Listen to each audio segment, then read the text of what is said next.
voulons te bénir ce jour. C'est pour nous un grand privilège de parler de ta part. Saint-Esprit, merci pour ton leadership.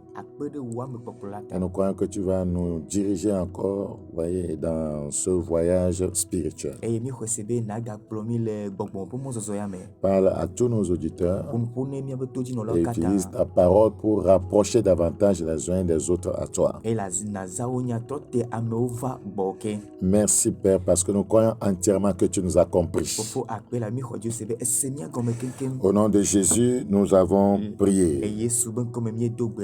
Et tous les saints disent Amen.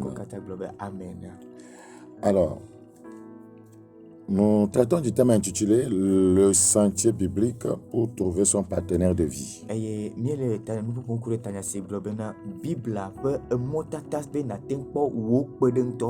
C'est important. Toute parole de Dieu est importante. Tout message est important.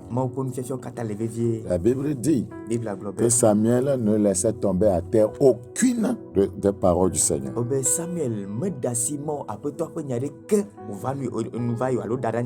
Le croyant doit avoir la connaissance, voyez, par rapport à tout ce qui concerne les thèmes bibliques. Un homme de Dieu doit avoir de la connaissance par rapport à tout ce qui concerne, voyez, les doctrines de la Bible. Pour ne pas induire les autres en erreur par ses enseignements ou ses conseils. C'est pourquoi je vous prie humblement d'écouter, voyez, cet enseignement. Le sentier biblique pour trouver son partenaire de vie. La Bible dit dans Proverbe chapitre 2, Proverbe chapitre 2, le verset 7. Il tient en réserve le salut pour les hommes droits, un bouclier pour ceux qui marchent dans l'intégrité.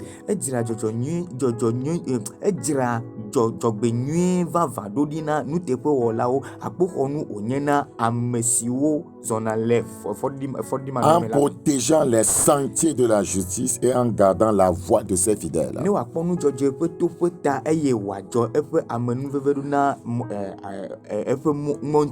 Alors tu comprendras la justice, l'équité, la droiture, toutes les routes qui mènent vers le bien. Au bien.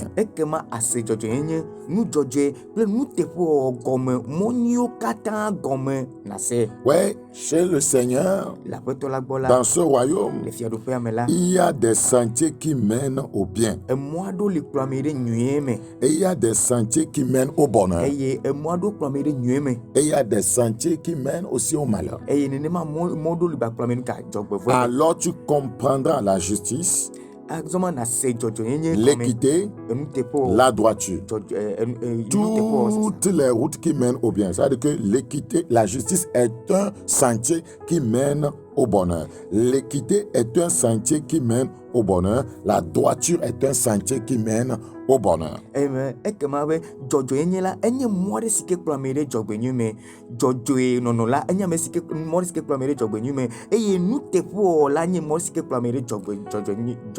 Donc quiconque, voyez, veut, voyez, se marier et être heureux, voyez, doit connaître, voyez, les sentiers bibliques qui y conduisent.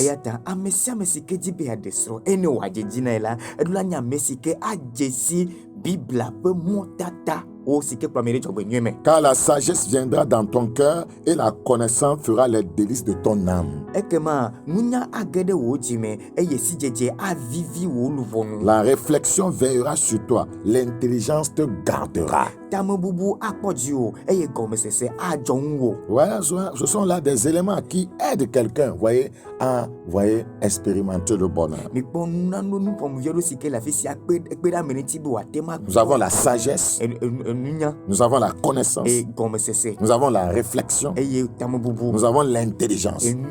Voilà, ces éléments nous aident, voyez, à jouir, voyez, du bonheur que Dieu tient en réserve pour les sauver.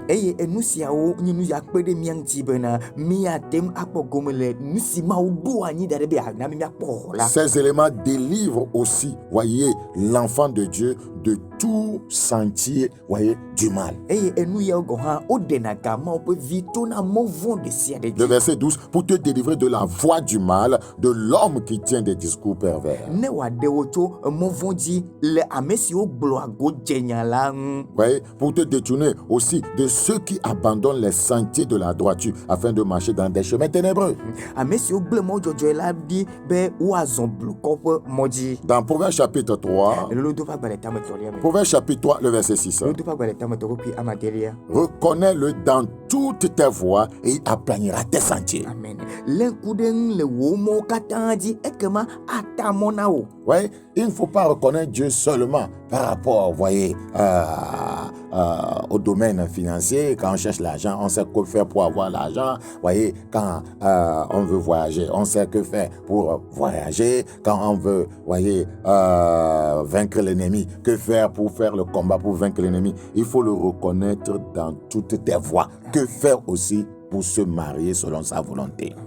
Aye mejebe menyebe wa jesima ole mosi oji kosibe na bode me ne jibe akpoga la ne nyanu sike na wole mo mebe na tenkpoga alo le jibe ayi moji la kambo ne nyanu sike na wole mo mebe ne la te moji be jibe wa jejina la kebon nyanu sike na wobe wa te jeji avoga ke nusu anyebe na jesima ole pe mo katanji bode me le soro de pak pakuji go ha. Donc si tu le reconnais aussi dans ce domaine, c'est-à-dire tu t'attends à lui, la Bible dit il aplanira tes sentiers.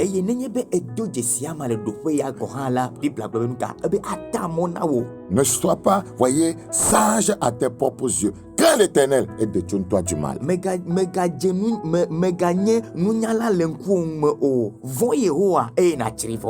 Le verset 17. Ces voies sont des voies agréables. Alléluia. Ces voies, si tu empruntes les voies de Dieu, ce sont des voies agréables. Et puis, voyez, tu vas te marier et tu vivras un bonheur exceptionnel. Yeah.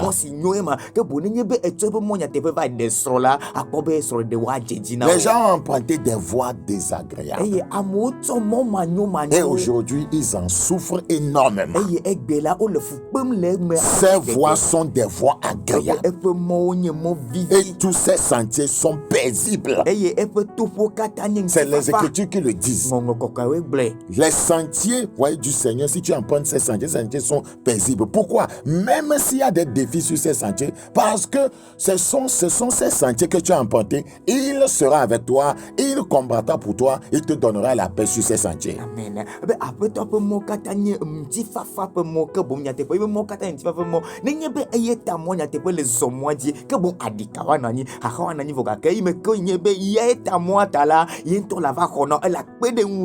C'est tellement important, très important. Et je prie Dieu que tu comprennes cela et que tu acceptes d'emprunter les voies du Seigneur. Regarde, le Seigneur dit dans Psaume 32, le verset 8, Psaume chapitre 32, le verset 8, je t'instruirai et te montrerai la voie que tu dois suivre. Il y a des sentiers bibliques, voyez, pour trouver son partenaire de vie. Je t'instruirai et je te montrerai la voie que tu dois suivre. Je te conseillerai. J'aurai le regard sur toi. Quand tu suis la voie que Dieu t'a tracée, il a le regard sur toi. Il combattra pour toi sur cette voie. Il te défendra sur cette voie. Il te gardera sur cette voie. Mais si tu empruntes une voie que Dieu ne t'a pas tracée, ouais, tu vas croupir sous le joug des problèmes. Tu crieras à Dieu et il ne répondra pas. Parce qu'au prime abord, tu l'as désobéi. Et tu as emprunté tes propres voies. Et tu te rassasieras de tes propres voies. Je t'instruirai et je te montrerai la voie que tu dois suivre. Donc dans l'enseignement de ce jour, nous allons atteler, voyez, selon les principes bibliques, à vous montrer les voies bibliques pour trouver son partenaire de vie. D'emblée, j'aimerais poser cette question auquel je vais répondre évidemment. Est-ce qu'il y a une formule ou une méthode pour trouver un partenaire de vie?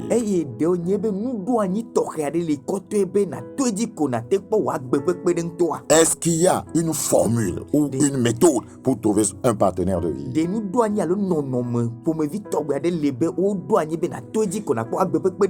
Donc, je dirais qu'aujourd'hui, bon nombre de croyants sont largement dans la confusion par rapport à ce sujet. Chacun emprunte, voyez, sa propre voie pour, voyez, trouver un partenaire de vie. Beaucoup ont ignoré, voyez, le sentier biblique qui y mène. La Bible dit dans Joël 2,27, et mon peuple ne sera plus jamais dans la confusion. Si vous êtes un enfant de Dieu, vous ne devez pas, voyez, servir Dieu dans la confusion. Vous devez savoir ce que Dieu dit et lui obéir pour jouir du bonheur. Quand vous étudiez la Bible, voyez, oui, bien sûr, quand vous étudiez la Bible, et quand moi aussi je l'ai analysé, il y a certaines choses qui choquent. Vous serez choqué de voir que les gens empruntaient diverses méthodes pour se marier. Ouais, de bonnes méthodes. La plupart du temps, ce sont de mauvaises méthodes. De vilaines méthodes ont été utilisées, voyez, dans ce domaine de mariage. Voyez, nous allons parler de quelques-unes de ces méthodes. Voyez, ces méthodes, ces voies empruntées par plusieurs, des voies qui choquent. Voyez, vous avez premièrement le cas d'Osée. Le cas d'Osée.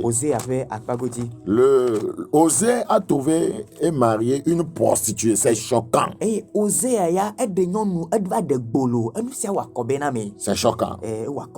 Dans Osée 1-2, Osée chapitre 1-2, la première fois que l'Éternel adressa la parole à Osée, l'Éternel dit à Osée, va prendre une femme prostituée et des enfants de prostitution, car le pays se prostitue, il abandonne l'Éternel.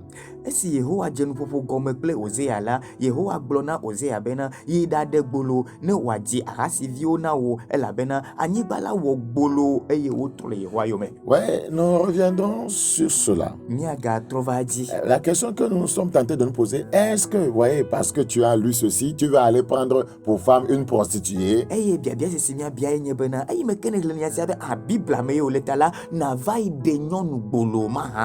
C'est la question. 2. Vous avez le cas de Moïse. Il rencontre un homme qui a 7 filles. Moïse prit la défense de ses filles contre des bergers et fut boire, voyez, le troupeau de ses filles. C'est ainsi qu'il maria Séphora gratuitement. Regardez dans Exode chapitre 2. Ouais, c'est aussi une voie qui a amené Moïse au mariage. Tu défends une fille et puis tu la prends en mariage. Est-ce que c'est ce que tu es appelé à faire aujourd'hui?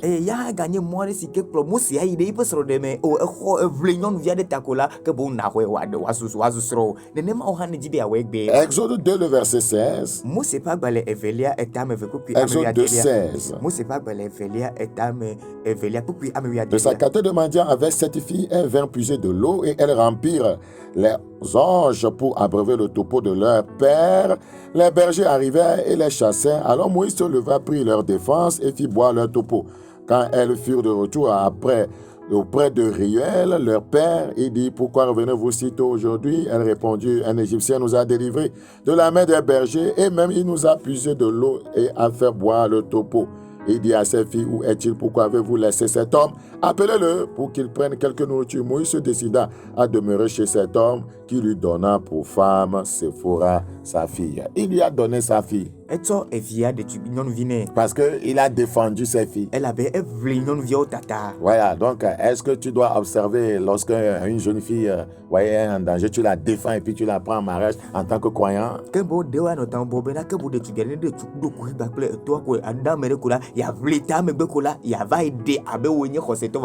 Vous avez le cas de Boaz. Il achète, un terrain et avec cette propriété, il marie, une pauvre fille appelée Ruth, dont la pièce de terrain appartenait à son mari défunt.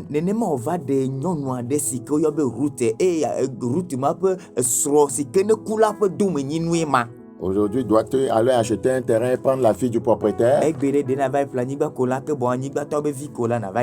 disant, j'ai vu ça dans la Bible. Est-ce que c'est ça le sentier? Regardez dans Ruth chapitre 4. Ruth chapitre 4. Le verset 5. Le verset, je vais dire en français.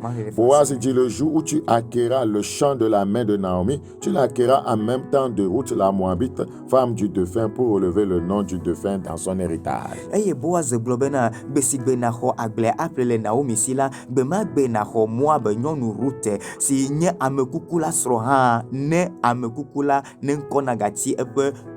Donc celui qui devait acheter la pièce de terrain devait prendre la femme du défunt. Et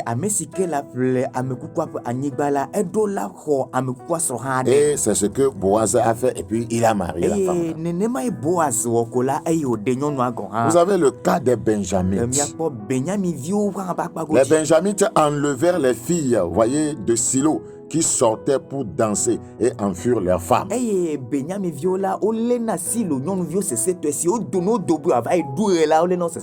se marier aujourd'hui, est-ce que tu dois enlever la fille de quelqu'un en disant nous nous aimons, comme les parents ne veulent pas, je vais l'enlever?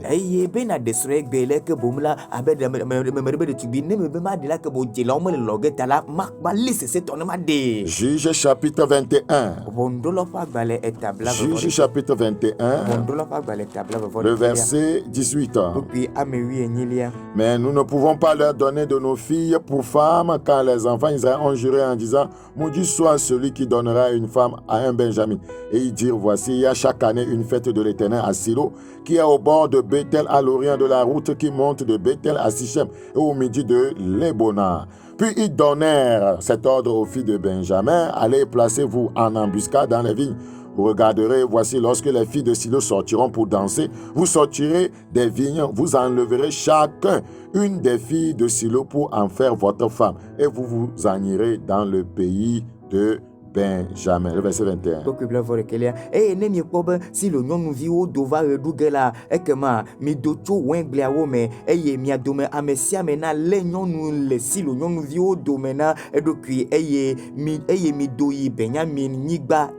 Ici, il s'agit de voler une femme et en faire sa femme. Voilà. De voler une fille, une jeune fille et d'en faire sa femme. Est-ce que c'est le sentier biblique? Cinquième exemple. Jacob travailla pendant 7 ans. Oui, au premier abord, il voulait prendre Rachel. Comme lui-même était un grand trompeur, vous voyez, son beau-père l'a trompé. Et on lui a donné Léa. Et il va travailler encore 7 autres années pour prendre Rachel. Pour se marier, doit-on aller travailler pour, un homme et prendre sa fille pendant des années?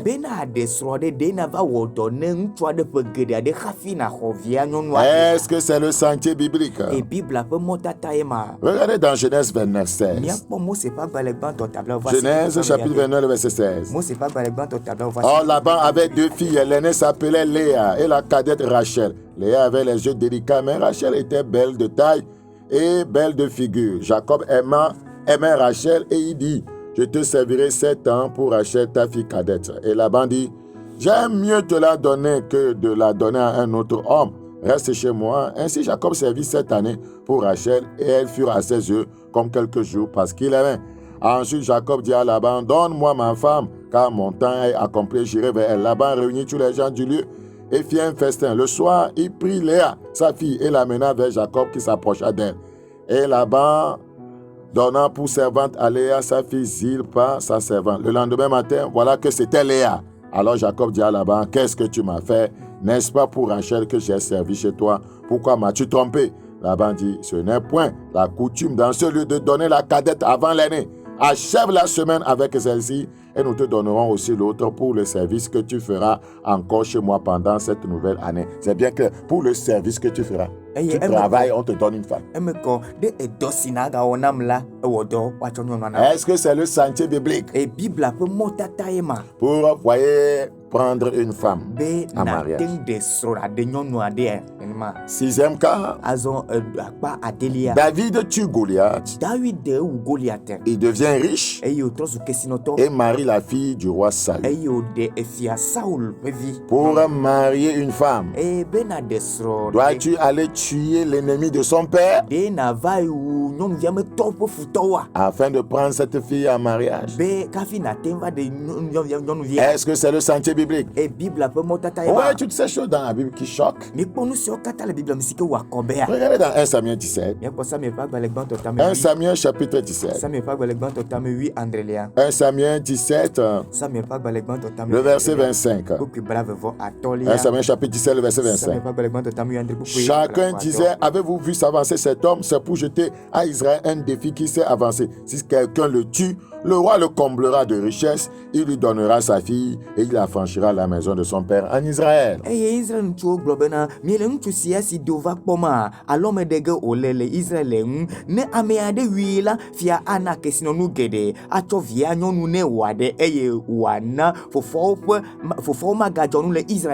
c'est ce qui fut fait. Et c'est comme ça, vous voyez, David a pris la fille de Saül. Voyez, 7e exemple. Le roi Assyrus organise une cérémonie de Miss.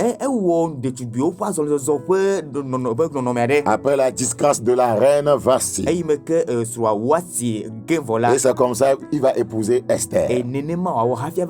Pour marier une femme, est-ce que le pasteur doit organiser Miss? Que la fille, voyez, s'aligne et puis marche l'une après l'autre pour que toi tu fasses ton choix. Est-ce que c'est le sentier biblique?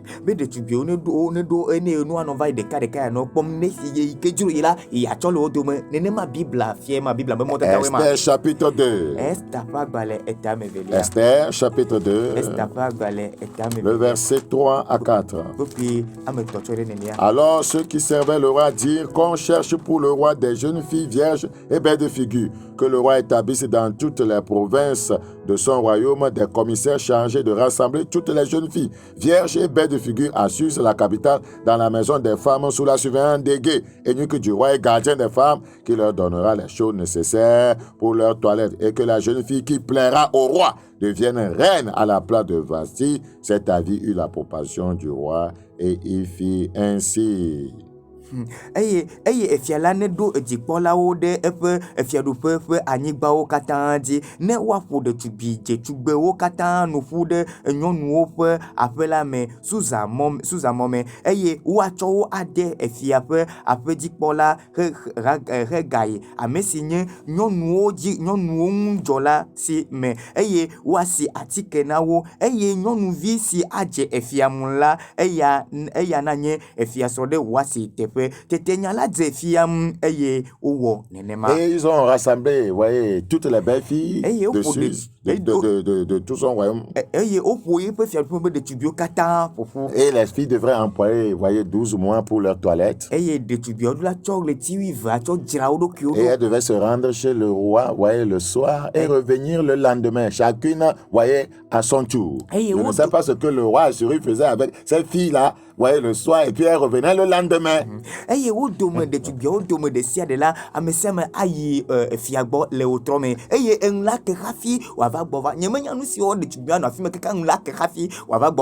La Bible dit au verset 12, chaque jeune fille allait à son tour vers le roi Assyrus. Ouais,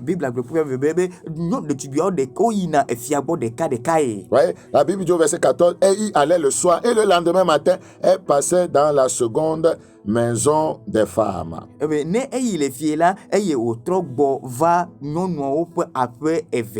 allait le soir et le lendemain matin, elle passait dans la seconde maison des femmes. Donc elle revenait le lendemain. Ouais, qu'est-ce qu'elle faisait comme ça? Donc le roi Assyrus, certainement, il voulait goûter toutes les belles filles du royaume. Est-ce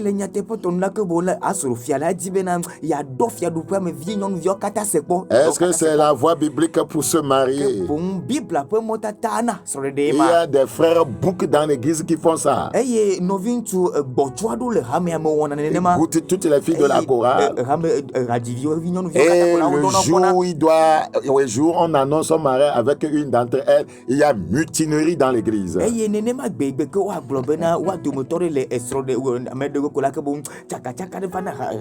y a mutinerie dans l'église comme si c'était dans un camp militaire. Est-ce que c'est la voie biblique? Oui, c'est comme ça, on comprend les Écritures. Il faut s'interroger. Nous revenons encore sur David, 8e exemple. David tue Uri et épouse sa femme. Est-ce que c'est la voie biblique? Est-ce que ces choses n'ont pas cours dans notre société? Vous tuez le mari de quelqu'un et vous prenez la femme. Vous prenez la femme de quelqu'un, vous tuez la femme de quelqu'un. Et vous prenez le mari. Vous l'empoisonnez peut-être. Ouais, les choses là ont cours dans notre société. Est-ce que c'est la voie biblique? 2 Samuel chapitre 20, chapitre 11. 2 Samuel chapitre 11. Je pouvais passer, mais je donne ces passages pour pouvoir amener les uns et les autres à voir que ce que nous disons se trouve dans les Écritures.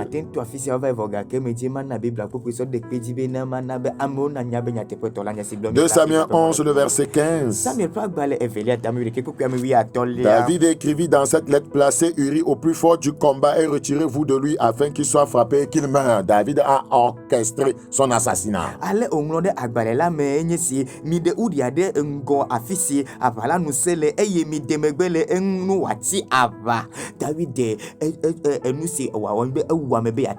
Parce qu'il voulait cacher son péché. Il avait enceinté la femme d'autrui. Le verset 26, la femme d'Uri apprit que son mari était mort et elle pleura son mari. Quand le deuil fut passé, David l'envoya chercher et la recueillit dans sa maison. Elle devint sa femme et lui enfanta un fils, ce que David avait fait depuis l'Éternel. Il tue, voyez, le mari de quelqu'un et prend la femme pour en faire sa femme. Ouais, est-ce que c'est le sentier biblique pour se marier? La Bible dit que ce qu'il avait fait depuis à l'Éternel. Pour Salomon, pour lui, ouais, il se maria avec des femmes idolâtres. Oui, il maria plusieurs femmes entraînées par l'amour.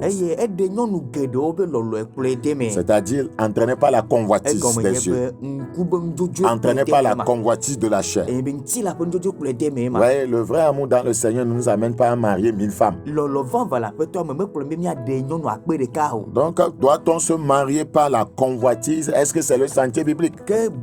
En tant qu'enfants de Dieu, devons-nous nous marier avec des idolâtres, des femmes idolâtres, des hommes idolâtres? Est-ce que c'est le sentier biblique? 1 Roi 11. 1 Roi chapitre 11, verset 1 à 3. Le roi Salomon aima beaucoup de femmes étrangères outre la fille de Pharaon, des Moabites, des Ammonites, des Édomites, des Sidoniennes, des Étiennes, appartenant aux nations dont l'Éternel avait dit aux enfants d'Israël, vous n'irez point chez elles, et elles ne viendront point chez vous. Elles tourneraient certainement vos cœurs du côté de leur Dieu. Ce fut à ces nations que s'attacha Salomon, entraîné par l'amour. Est-ce que l'amour nous entraîne à marier des femmes idolâtres? Il eut 700 princesses pour femmes et 300 concubines, et ces femmes détournèrent son cœur. Il a eu beaucoup de femmes en se disant, si j'ai beaucoup de femmes, je serai fidèle. Et c'est avec une femme, voyez, si j'allais encore vers une autre, on va dire que Salomon est infidèle. Donc il a cherché 1000 en même temps. Donc tout le monde sait que c'est 1000. Si parcourt les 1000, on dirait Salomon ne fait rien de mal, il est juste fidèle.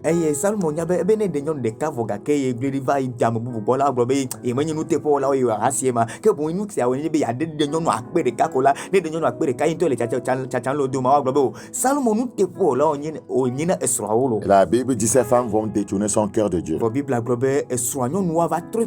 Et Salomon va devenir un pur idolâtre, un sataniste. Est-ce que c'est le chantier biblique? Vous avez l'exemple de Joseph, que tout le monde admire. Joseph explique le rêve du roi Pharaon. Il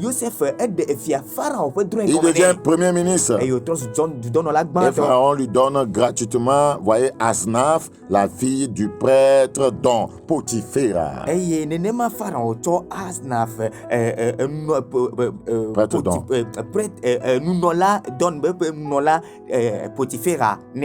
Regardez, voyez, dans Genèse 41, Genèse 41, le verset 45. Pour se marier, doit-on, voyez, à chercher là où, dans la famille, là où, voyez, quelqu'un a fait un songe? Il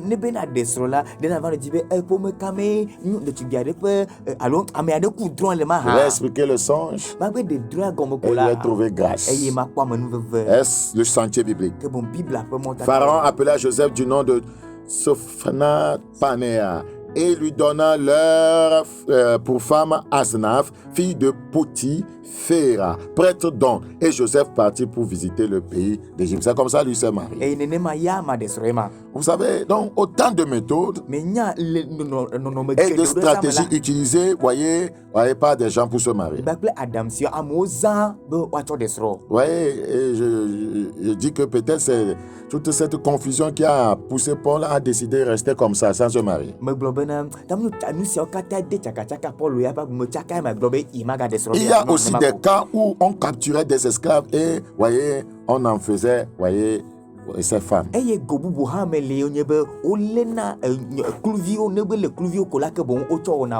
C'est-à-dire, vous allez à la guerre, vous vainquez l'ennemi et vous prenez, voyez, les femmes des ennemis et vous distribuez ces femmes.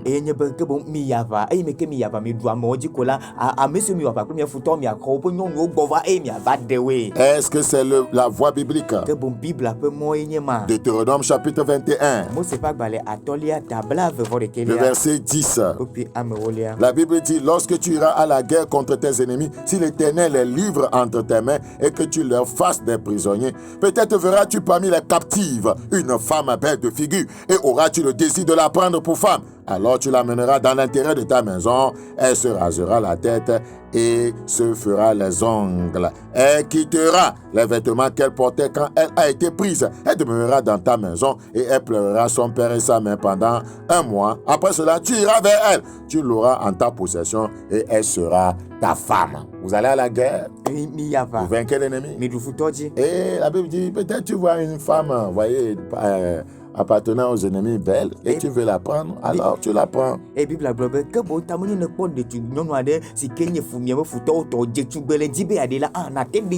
passe juste par un rituel pendant 1 mois et puis tu la prends. Est-ce la voie biblique? Oui, vous avez le cas de Samson. Samson se rend à Timna. Il voit une femme là-bas et exige que ses parents lui prennent comme femme, voyez, cette dame-là. Donc lui va prendre une femme parmi les incirconcis, les ennemis de Dieu. Oui, certains, oui, regardez dans Juge chapitre 14. Juge chapitre 14, 2, 3. Lorsqu'il fut remonté, il déclara, verset 1, Samson descendit à Timna et il vit une femme parmi les filles des Philistins. Lorsqu'il fut remonté, il le déclara à son père et à sa mère et dit, j'ai vu à Timna une femme parmi les filles des Philistins, prenez-la maintenant pour ma femme. J'ai vu la convoitise. J'ai vu. Ouais, j'ai vu. Prenez-la maintenant pour ma femme. Son père et sa mère lui dirent, au verset 3, n'y a-t-il point de femme parmi les filles de tes frères et dans tout notre peuple? Il n'y a pas de femme dans notre assemblée chrétienne. Il n'y a pas de femme convertie, née de nouveau. Il n'y a pas de femme qui craigne Dieu. Que tu ailles prendre une femme chez les Philistins, qui sont les incirconcis. Et Samson dit à son père, prends-la pour moi car elle me plaît. Il y a des jeunes qui parlent ainsi. Si tu ne me la donnes pas, si tu ne prends pas cette femme pour moi, je vais me suicider. Pas de problème, tu te tues, on t'enterre. Voilà. Puisque tu as rejeté Dieu. Voilà. La Bible dit, dans Exode 22, 16, certains même couchaient avec la fille avant d'aller payer sa dot. Est-ce que c'est le sentier biblique?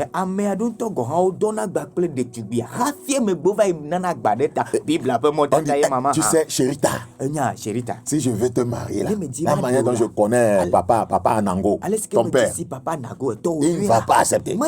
Papa Anango, le diacre là, il est sévère à l'église. Ce que nous allons faire, je vais t'enceinter. Et il va gronder, mais il ne peut plus rien. Est-ce le sentier biblique? Les gens le font. Est-ce le sentier biblique? Même les soi-disant pasteurs tombent dedans. Est-ce le sentier biblique?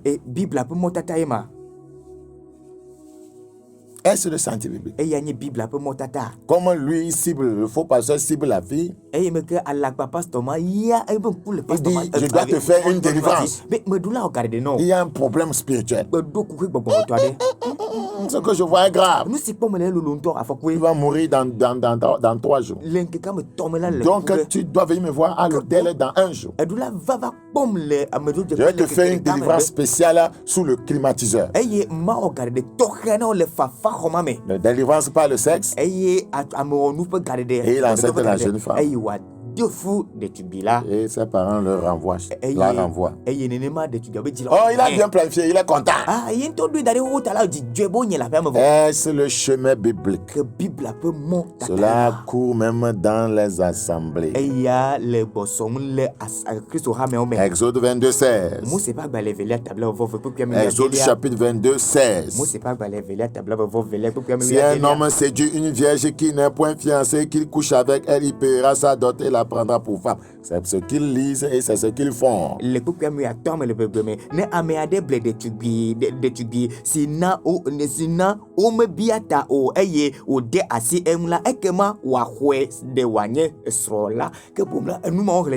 Vous avez le cas de Sichem.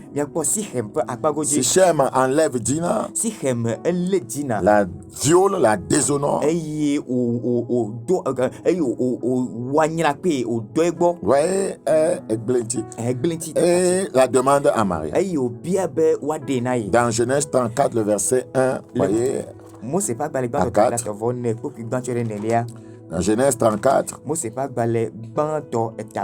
Dina, la fille que Léa avait enfantée à Jacob, sortit pour voir les filles du pays. Elle fut aperçue de Sichem, fils de Hamor, prince du pays. Il enleva, coucha avec elle et la déshonora. Son cœur s'attachait à Dina, fille de Jacob. Il aima la jeune fille et sut parler à son cœur. Et Sichem dit à Hamor, son père, donne-moi cette jeune fille pour femme. Tu violes une fille avant de vouloir la prendre en mariage. Est-ce que c'est le sentier biblique? Alors, avec tous ces exemples que nous venons de donner, écoutez ma conclusion par rapport à ça. Si vous lisez la Bible sans la sagesse de l'esprit, vous vous tromperez et vous emprunterez un mauvais sentier. Une dame était venue me voir qu'un homme marié voulait la demander à mariage. Je lui ai déconseillé que non, ce n'était pas biblique. Elle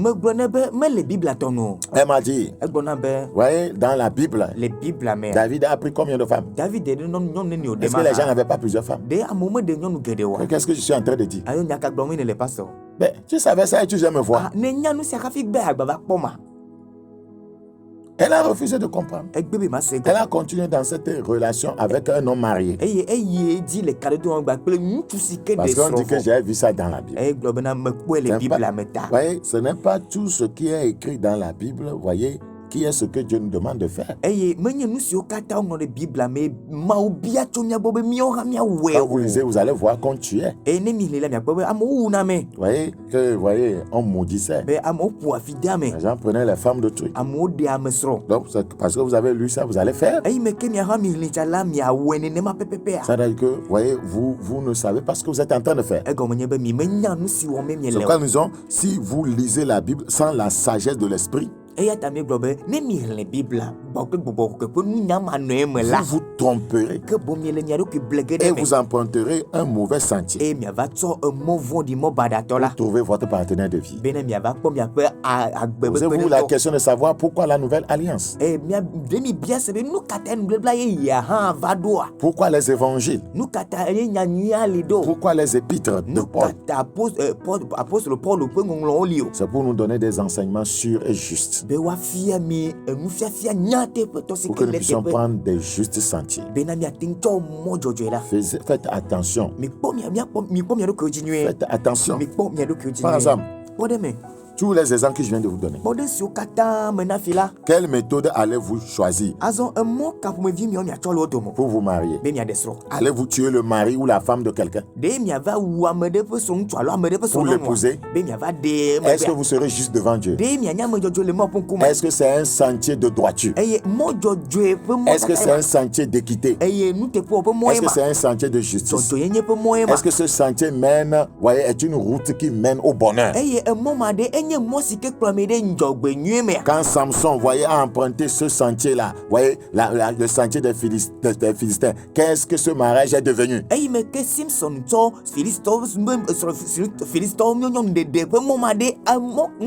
Qu'est-ce que Salomon est devenu quand il mariait des femmes étrangères?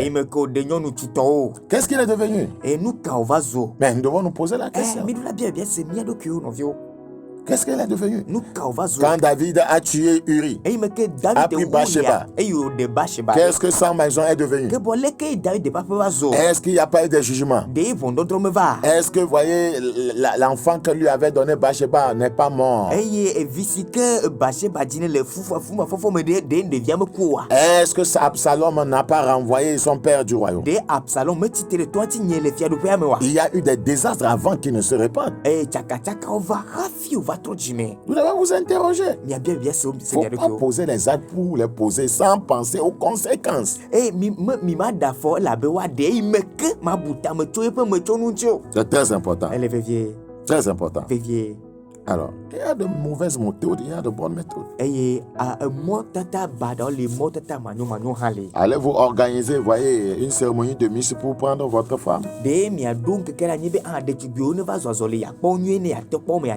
Donc, nous voyons beaucoup de méthodes là. La Bible ne nous a pas donné une formule comme dans le cas du salut pour se marier.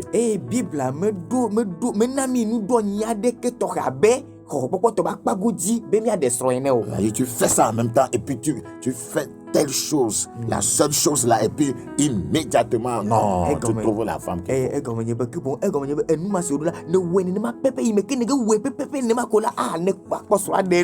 j'ai dû former ça, que c'est une chose. C'est une chose. Une des cadets là. Des cadets. Voilà, c'est une formule. Tu dois faire ça et puis c'est fini. C'est comme la formule, voyez, de repentance ou bien la formule pour le salut. Voyez, tu fais ça aussi comme ça et puis tu trouves le ton patron.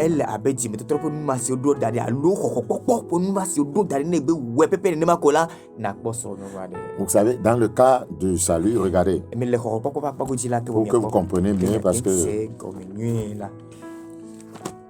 c'est difficile en effet de vous expliquer ce que c'est que formule. Romains 19. Si tu confesses de ta bouche le Seigneur Jésus et si tu crois dans ton cœur que Dieu l'a ressuscité des morts, tu seras sauvé. Donc c'est comme une formule. Elle a bena ne evoa me ple wo nu bena Yesu enye apetola eye ne hoasena le wo ji me bena ma ofo ya ma de chitreto amekuku do me la akpokoko elle a bena nu de cadeau do anyi ne nema dadi be. Est-ce qu'il y a une formule comme ça? Si tu confesses de ta bouche que Akua est ta femme, tu seras marié. Ne voe me le wo nu de ko nu to nu voe me bena Akua anye sokola ke bon na de so. Ça ne se passe pas comme ça. Pour le salut, on peut savoir facilement si on est sauvé ou pas. Qu'on fait toujours dans les liens du péché, c'est qui n'est pas sauvé. Mais dans le cas du mariage, c'est comme s'il n'y avait pas une formule exacte.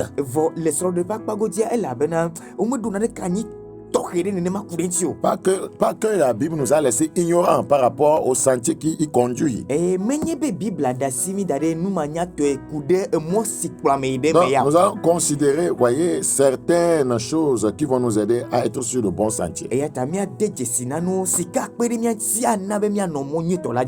Voilà, donc avant de vous parler de 5 sentiers qui mènent au mariage biblique, je vais, voyez, vous parler de 2 exemples de mariage dans la Bible. Ce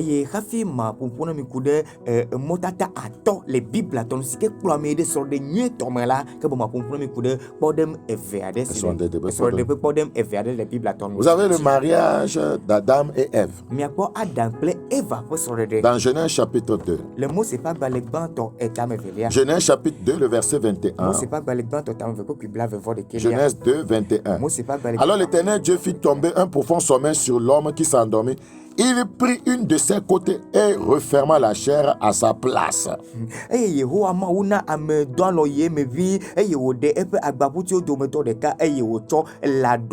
L'Éternel Dieu forma une femme de la côte qu'il avait prise de l'homme et il l'amena vers l'homme. Et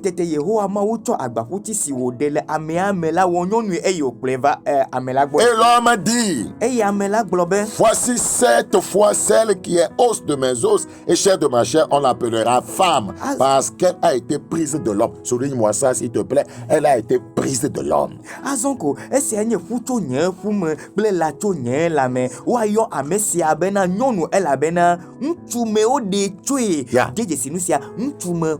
La femme qu'Adam a mariée a été fabriquée avec le même matériel que lui.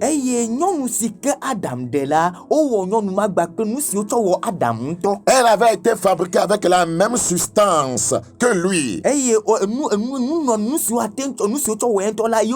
La même idéologie. La même conviction. Puisqu'elle est sortie de lui. C'est une partie d'Adam. C'est une partie d'Adam. Donc, vous voyez, c'est la même substance. C'est le même matériel. C'est la même idéologie. C'est la même conviction. Si Ève était une lionne, il n'y aura pas de compatibilité de substance. La compatibilité ici se fait voir comme la clé dans ce passage. C'était une femme qui est sortie de lui,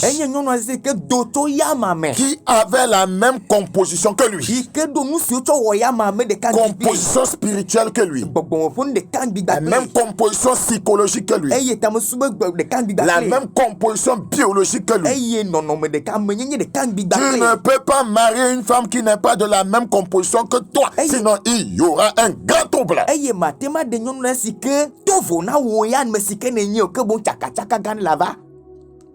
qui n'a pas la même composition idéologique que toi, ça ne marchera pas. Je reviendrai sur ça. Donc c'est comme ça, Adam et Ève se sont mariés. Vous avez le cas du mariage d'Isaac dans Genèse 24, pour les études au chapitre. Là, nous voyons pour la première fois un homme qui va chercher une épouse pour un autre homme. Oui,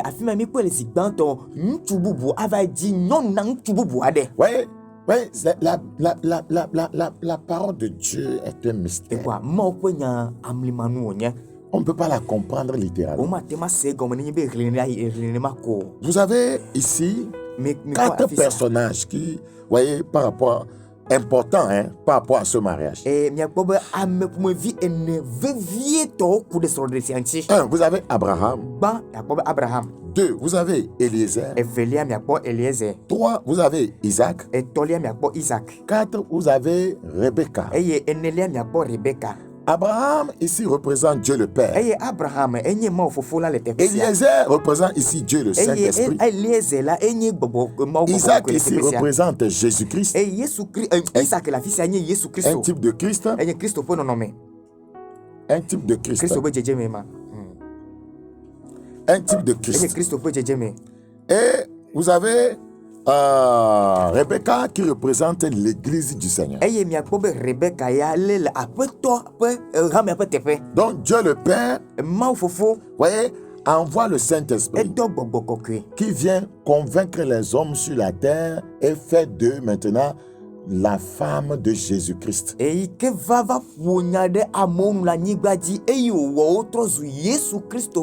Donc c'est le Saint-Esprit qui nous courtise, envoyé par le Père, afin de nous amener à nous marier avec Jésus. Et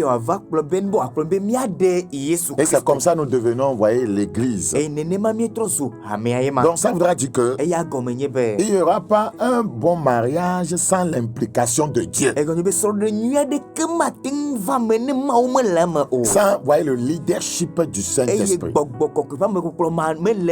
Cela voudra dire quiconque n'est pas réellement par la nouvelle naissance marié à Jésus-Christ ne peut pas faire un bon mariage chrétien.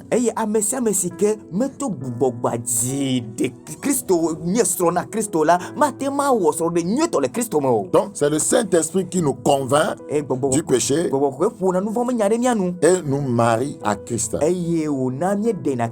Il n'y a pas une formule physique pour trouver son partenaire de vie. Mais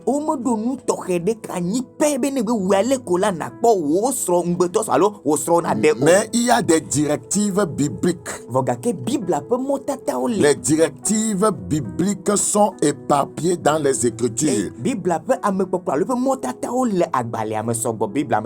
Il y a des directives bibliques. Regardez dans Jérémie 10, 23. Jérémie chapitre 10. Jérémie 10, le verset 23. Je le sais, ô Éternel, la voix de l'homme n'est pas en son pouvoir.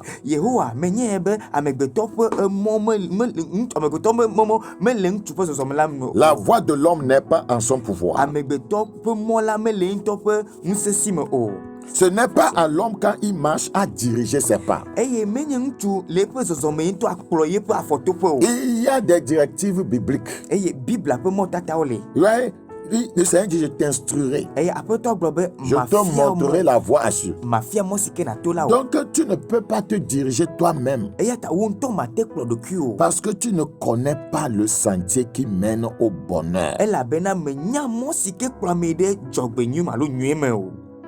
La Bible dit dans Job 8, le verset 9. Job chapitre 8, le verset 9. Car nous sommes d'hier et nous ne savons rien. Nous sommes d'hier, nous ne savons rien. Nous avons besoin de la direction de Dieu. Nous allons vous donner quelques écritures bibliques. Oui, 5 au moins. Voyez, qui constituent, voyez, des sentiers qui conduisent à un bon mariage. Si vous les utilisez, elles vont vous diriger et vous permettre de prendre une décision pieuse.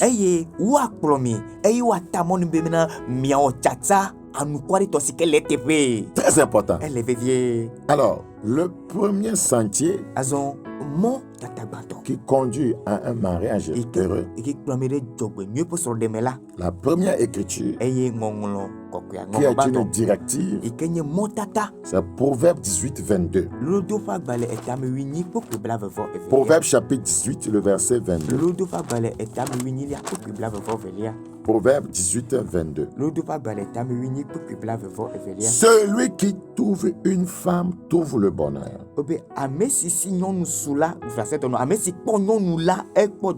Celui qui trouve une femme trouve le bonheur. C'est une grâce qui obtient de l'Éternel. Notez bien, celui qui trouve pour se marier, la Bible nous révèle qu'il faut que l'homme joue un rôle de responsabilité. Il doit être assez responsable pour chercher. Cela va demander que tu poses des actions. C'est ce que, voyez, le verbe trouver révèle. Ouais, celui qui trouve dans cette expression, il y a l'idée de recherche.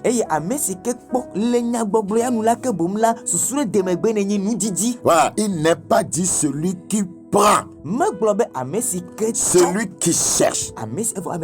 Donc, voyez, ce voyage doit commencer par une recherche. Tu cherches, tu trouves et tu prends. C'est tellement important. Tu cherches, tu trouves et tu prends. Donc il y a l'idée de recherche. Il y a l'idée d'engagement et d'action. Il faut chercher pour te prendre comme femme. Pour te prendre, pour te prendre comme une femme, il a dû te chercher. Le Seigneur t'a cherché par le Saint-Esprit. Voilà, il t'a cherché. Le Seigneur nous a cherché. Voilà, il nous a cherché. Il nous a trouvés. Voilà, et il nous a mariés. Tu dois chercher dans la prière. Matthieu 7:7. Ça, c'est le commencement. Si tu rates ça, tu as tout raté.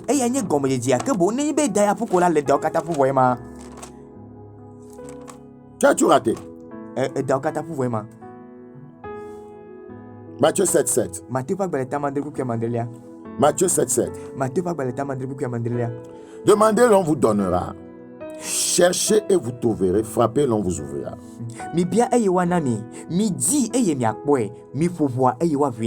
Vous devez nécessairement engager votre recherche dans la prière.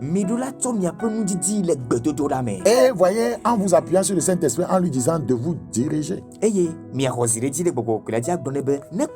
Dans votre recherche, il doit vous conduire pour que vous tombez sur la bonne personne. C'est tellement important. Cantique des Cantiques, chapitre 3. Cantique des Cantiques, chapitre 3. Cantique des Cantiques, chapitre 3, le verset 1. Je me lèverai. Bon, je vais lire après le verset 1. Sur ma couche pendant la nuit, j'ai cherché celui que mon cœur aime. Sur ma couche.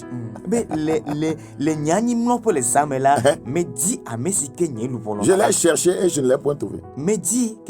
Comment tu vas trouver une femme sur ta couche? Il y a l'idée de prière. Il y a l'idée de prière. Sur ma couche pendant la nuit, on cherche une femme la nuit. J'ai cherché sur ma couche celui que mon cœur aime. Je l'ai cherché, je ne l'ai point trouvé. Et on a mis 3 points de suspension. Ça veut dire qu'il n'a pas abandonné la recherche. 3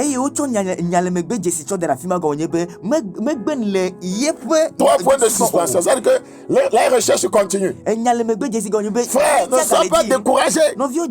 Sœur, ne sois pas découragé. Je me lèverai et je ferai le tour de la ville, dans les rues et sur les places. Je chercherai celui que mon cœur aime. Je l'ai cherché et je ne l'ai point trouvé. Ce qu'il a reçu, ce qu'il pense recevoir sur sa couche, quand il est sorti, il ne trouve pas ça exactement.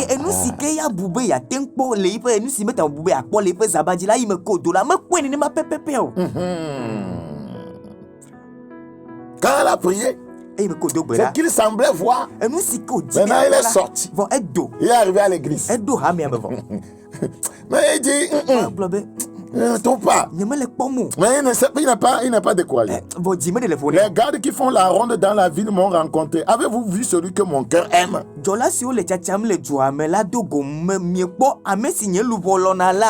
dans sa prière, il a les caractéristiques de cette personne. Après les avers passés que j'ai trouvé celui que mon cœur aime. Il a maintenant trouvé. Je l'ai saisi et je ne l'ai point lâché jusqu'à ce que je l'ai amené dans la maison de ma mère, jusqu'à ce que il y a eu un long processus. Dans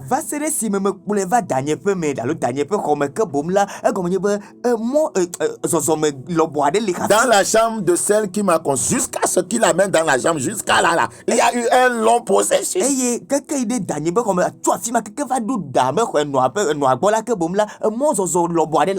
Frère, comment toi tu fais? Tu cherches. Tu cherches. C'est la première chose. Chercher dans la prière. On ne pousse pas n'importe qui. Tu dois faire attention. N'oublie pas. On ne marie pas n'importe qui. Oui, dans le second passage biblique que je vais vous donner, tu vas comprendre pourquoi on ne marie pas n'importe qui. Tu vas comprendre pourquoi il faut chercher. Le second sentier qui mène à un mariage heureux, à un mariage biblique, nous trouvons cela dans Amos 3:3. Amos 3:3. Amos 3:3. Deux hommes marchent ensemble sans être convenus. Deux hommes marchent ensemble sans être convenus. Ici, il s'agit de la grande clé pour un mariage réussi. La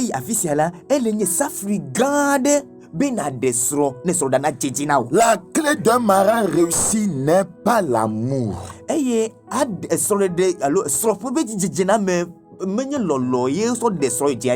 clé d'un mariage réussi n'est pas l'amour. Ça va te choquer. L'amour n'est pas suffisant pour maintenir une relation.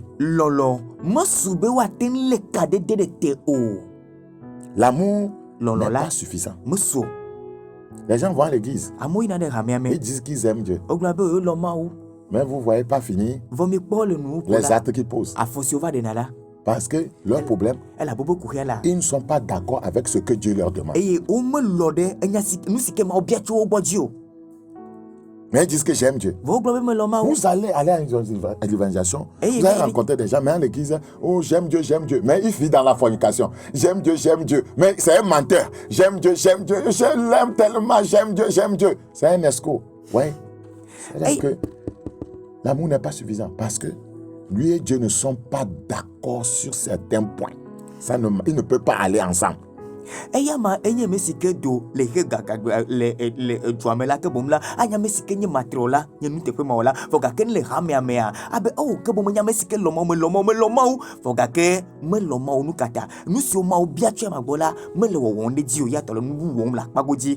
aura jamais de vrai amour dans un foyer sans compatibilité.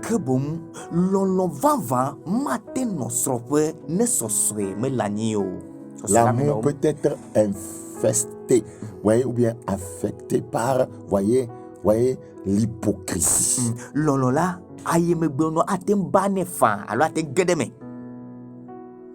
L'amour peut être, voyez, affecté, voyez, ou bien infesté par l'intérêt personnel.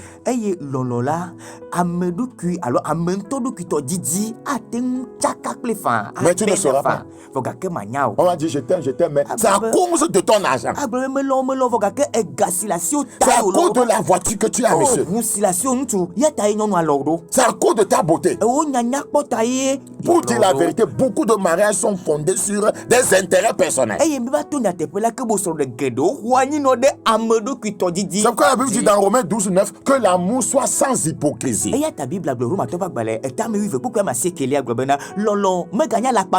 nom de l'amour, les gens marient les hommes et les empoisonnent et les tuent. C'est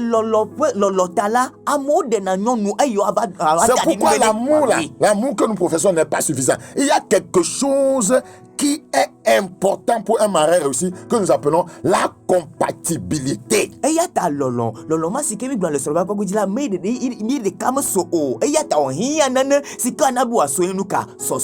Adam, voyez, Ève est sortie d'Adam. Ça veut dire que si Adam tue Ève, Adam s'est tué. C'est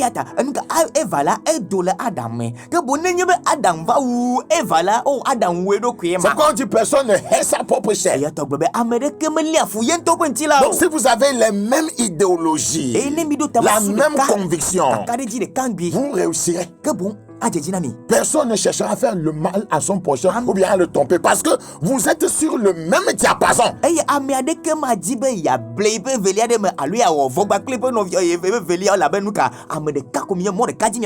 Ce convenir nous parle de la compatibilité. La compatibilité, c'est votre degré d'alignement sur les mêmes idéologies. Je reprends. La compatibilité, c'est votre degré d'alignement sur les mêmes idéologies.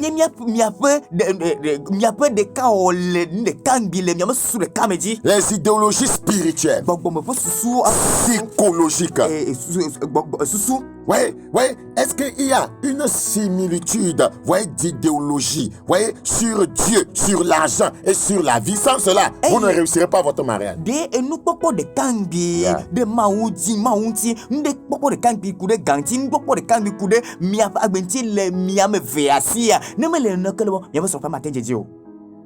C'est très important. Les gens n'ont pas la même idéologie. Ils veulent se marier. Ça ne marchera pas.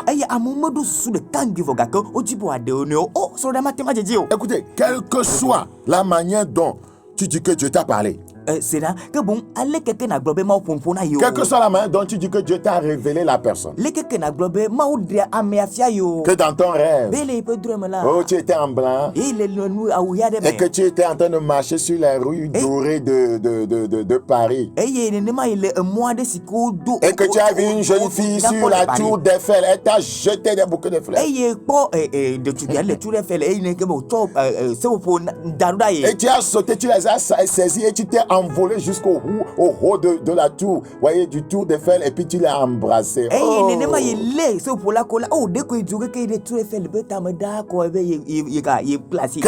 que soit la manière dont tu dis que le Saint-Esprit t'a parlé, quelle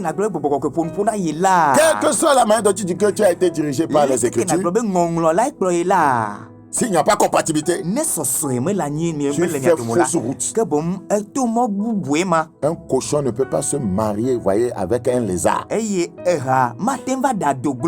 lézard va rester dans la nuit du cochon et lui faire kini. Un éléphant ne peut pas se marier avec une fourmi. La fourmi va rentrer dans ses oreilles et l'éléphant ne dormira pas. Voilà que tu as marié, éléphant, tu as marié une femme fourmi. Regarde, elle est dans tes oreilles chaque fois. Elle ne fait que parler. Il n'y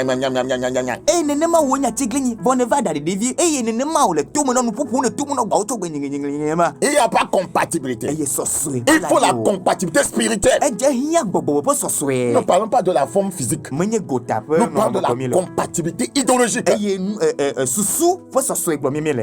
Très important. Très important. Supposons que tu maries une femme qui ne croit pas on le parlait en langue. Alors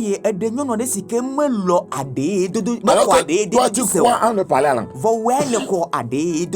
n'y a pas compatibilité. Il y aura problème. Quand tu seras en train de parler ta langue, yaou, yaou, yaou, yaou, yaou. Elle va dire c'est quoi ça? Et puis c'est problème.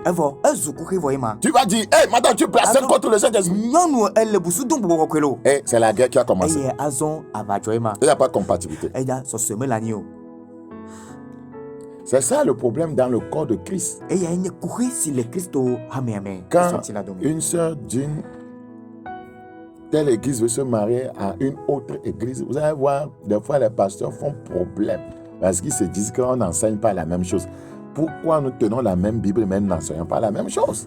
Nous seignons courir le Christ au rame amègbe que bonne novi de tubiade to rame bubume be avai den tu le rame si akemela que bomla courir joint de pasteur to mela be pasteur la globena men de kan di fia o le tala que bon ibe vima to afisi avai de nyon le afima o nous katami ya patami le Bible de kan bila sivo mimelen de kan. Toi tu es dans un ministère qui n'aime pas l'utilisation des bougies, voyez, du sel, voyez, des eaux embouteillées, voyez, et puis ta femme, elle quelque part, c'est là même, c'est ce qu'on fait là-bas. Et puis elle amène ses bougies, elle amène ses eaux. Est-ce que ça va marcher dans ce foyer?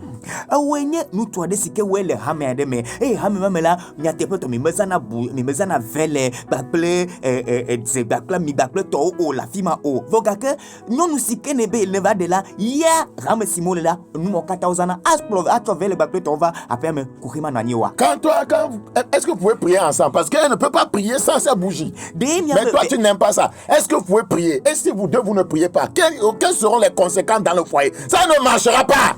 Demia me via demia tendo bera elabe godo ne nyono elegbe dogbera kola ele vele asige vele azaga khafia dogbera ba we amele logo demia me via tendo bera ne me tendo bera de nous kala jole sur le peo matin so pogberu matin mayingo. C'est la clé. Ça fuit quand on est. On est là, on se travaille. Je l'aime. Les gens disent je l'aime, vous ne voyez pas ce qu'ils font. Les chrétiens qui battent même les femmes. Vous voyez, il y a des divorces dans des couples chrétiens. Beaucoup de divorces. C'est parce qu'il n'y a pas de compatibilité. Faut pas se leurrer. Amour. La compatibilité amènera l'amour. Le vrai amour. Là où il y a compatibilité. Là où on est convenu réellement. Le vrai amour sera là-bas. Que pour moi ne ma melo voga que nous ka tirer nous na melo voga que me ponu sur jona et be la Christ to o de so voga que o le so bem alegbegbe e bo le Christ ka ma alegbegbe nous kata elle a bena so swe melanio e ye na physique so swe le la afima lolo van la ni noge a physique me commencer là so swe la Nicolas lolo van la ni noge parce que vous deux vous fixez bien. Elle a mis me vers mi tchade ni non tinue vous fixez bien, c'est ça la compatibilité. Mi tchade ni non tinue yenye so swe ala mais il n'y aura pas de problème. Ne ko kokima na nyode. Mais on peut mentir au nom de l'amour. Compatibilité, c'est compatibilité. S'il n'y en a pas, c'est qu'il n'y en a pas.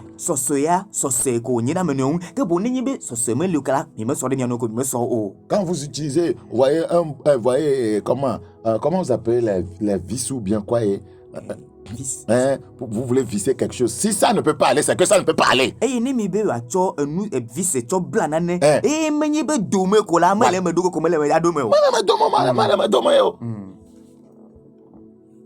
C'est comme ça.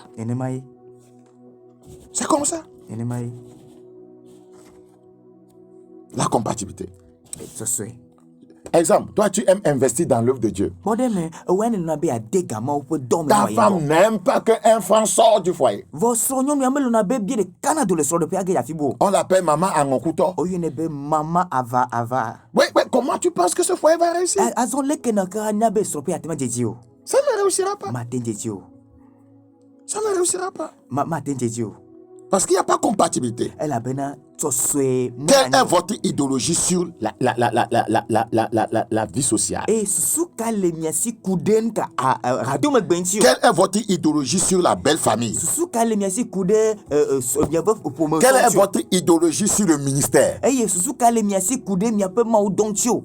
Quelle est votre idéologie?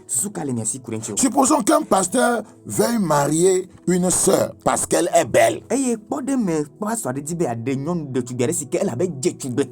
est l'idéologie de la sœur sur le ministère? Si elle n'a pas la même idéologie que toi, ça ne marchera pas. Hein? Et Dans mes recherches et investigations, j'ai vu que la plupart des ministères des pasteurs ont eu des problèmes, ont été ruinés à cause de leur mariage.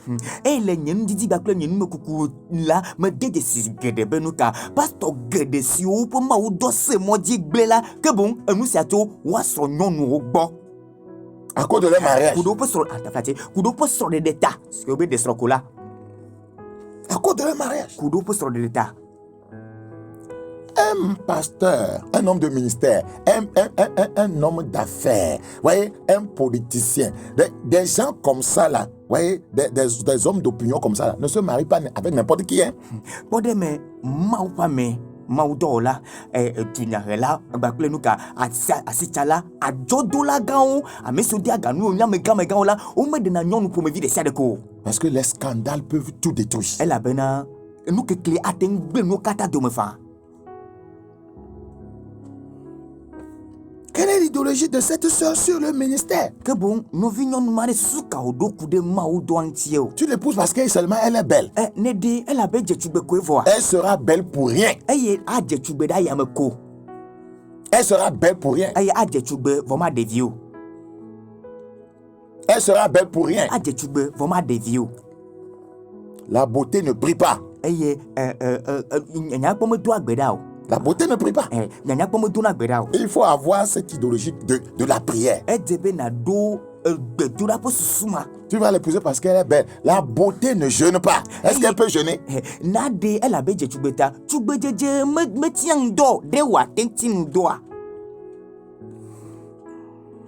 Est-ce que la beauté va t'aider? On dit une aide, c'est ce qu'elle est, c'est son idéologie, son alignement sur les mêmes idéologies que toi qui fera qu'elle va t'aider.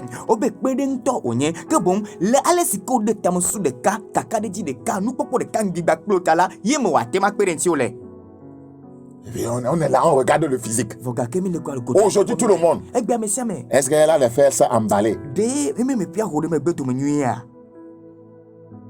Sinon, moi j'aime les seins emballés. C'est ce qu'on cherche dans le mariage. Donc, je veux les seins rebondis parce que, vous voyez, je suis fatigué des coussins. Je vais prendre ça pour faire mes coussins. Et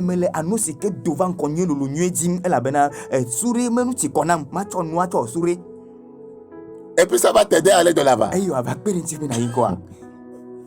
Les sœurs rebondis vont balayer la maison et entretenir les enfants.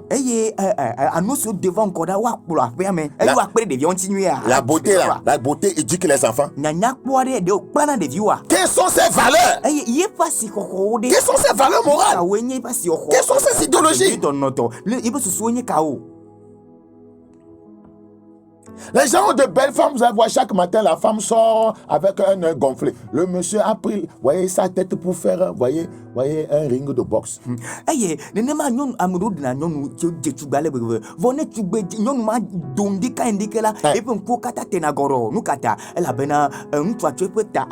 gens s'interrogent. Moi, si moi j'arrive à trouver cette belle fille comme ça là, moi je ne t'a dit ça? Jamais. Il n'a pas un bon caractère. Tu seras dépassé. Ce n'est pas la beauté, c'est le caractère. Ne permets pas au tailleur d'un homme ou bien à la couturière d'une femme de te dire que c'est la volonté de Dieu. Parce qu'elle s'habille bien, il s'habille bien. Les idéologies là, la compatibilité spirituelle, la compatibilité au niveau, voyez, de la vie, de l'argent, de la belle famille. Voyez, quelles sont les idéologies de cette personne?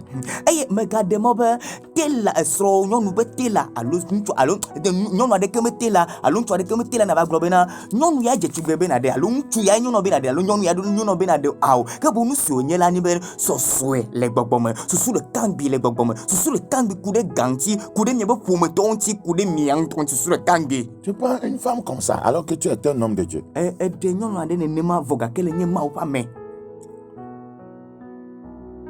Cette femme qui devrait être un modèle pour les autres femmes, pourrait détruire ton ministère.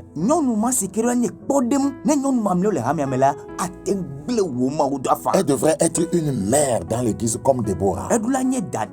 Une femme qui ne connaît rien sur la vie de sacrifice n'est pas bon pour un homme de Dieu.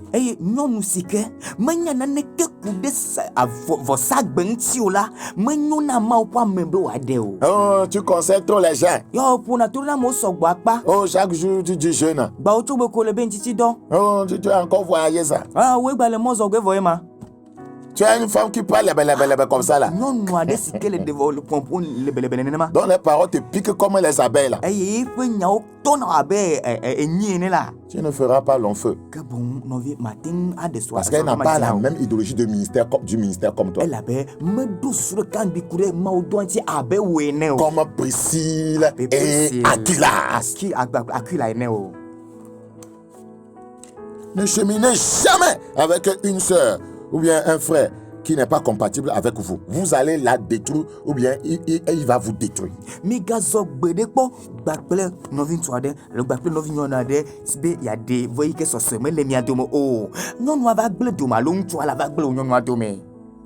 Et si la sœur ou le frère n'a pas toute votre idéologie, est-ce que le frère ou la sœur, voyez, sont-ils enseignables et corrigibles?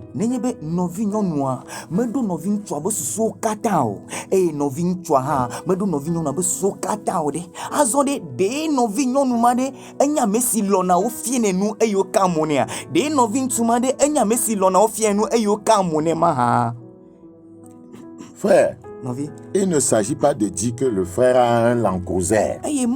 Sœur. Ma soeur, écoute-moi bien. Il y a une soeur qui m'écoute qui veut se marier. Je dis, il ne s'agit pas de dire que le frère a un lancouser. Il est beau. Il est élégant. J'aime sa manière de marcher. La manière de marcher ne construit pas le foyer. La voiture ne viendra pas éduquer les enfants.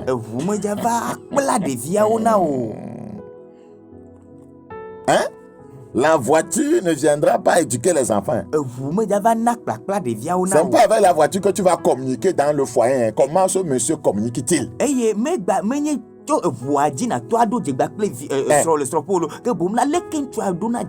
La voiture ne te donnera pas. C'est pas la voiture qui doit te donner le temps au foyer. C'est le monsieur. Les gens se sont mariés avec un monsieur qui a tout. Il y a 4 voitures dans la cour. Mais, voyez, elle pleure chaque jour que monsieur m'donna Djekpleo. C'est pas la voiture que tu as vue avant de venir. Maintenant, voiture, on est deux Djekpleo. Va embrasser la voiture. Va parler à la voiture.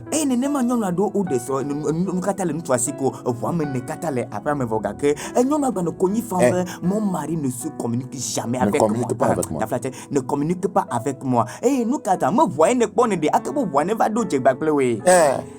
Que l'argent cause avec toi.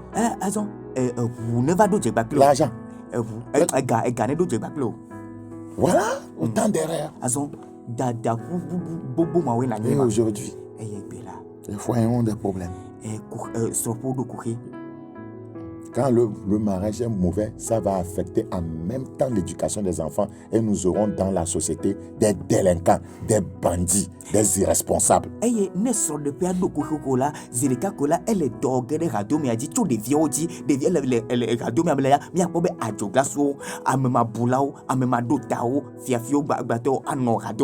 ne s'agit pas de dire que le frère a un lancouser, ma soeur. Il a de l'argent, il a une maison. C'est bien. Voyez, quelle est son idéologie concernant les défis de la vie? S'il y a un problème, va-t-il dire allons-y voir un charlatan? Est-ce qu'il se décourage vite? Si la grossesse ne vient pas, qu'est-ce qu'il va dire de faire? Écoutez mon frère, c'est ça. Même si vous n'avez pas eu de révélation, si vous n'avez écouté aucune voix venant de Dieu. Je vous garantis qu'une fois que vous trouvez une ou un partenaire qui a les mêmes idéologies que vous, soyez-en sûr, votre mariage sera exceptionnel.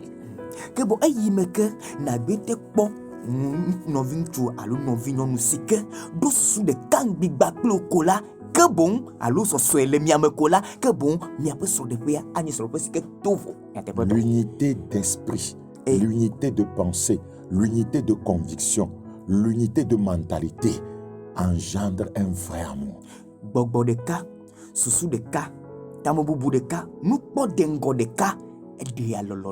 Il n'y a pas d'amour, mais aucune unité d'idéologie. C'est pourquoi des querelles chaque jour. Comment est-ce que les gens voient les choses de la même manière, seront en train de se quereller chaque jour? On se querelle chaque jour parce qu'on ne voit pas les choses de la même manière. Deux hommes marchent ensemble, ça c'est tout convenu. La clé maîtresse pour un mariage réussi, c'est la compatibilité.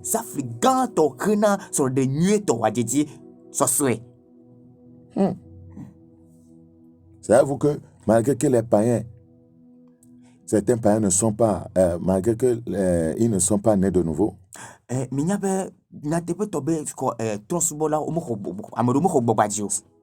malgré que les païens ne sont pas nés de nouveau, certains d'entre eux, une fois mariés, demeurent ensemble à cause du fait qu'ils ont les mêmes idéologies. Les croyants pensent que le fait d'être né de nouveau va régler automatiquement la question de compatibilité. C'est faux! Tu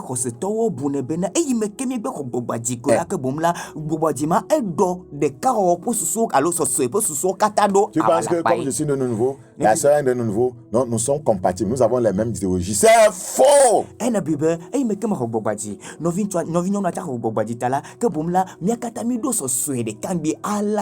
Nous tous, nous nous rendons à l'église, hein, mais ce n'est pas nous tous qui cherchons à aller au ciel. Il y a des gens là-bas, ce n'est pas à cause du ciel qu'ils sont de nouveau. Mais on n'est pas yota, c'est toi les familles. C'est ça sa pensée. D'autres mapoka. Voilà, c'est ça sa pensée. Il y a des gens, leur pensée, ce n'est pas le ciel. Ne pense pas parce que nous sommes nés de nouveau que nous avons les mêmes, idéologies. Et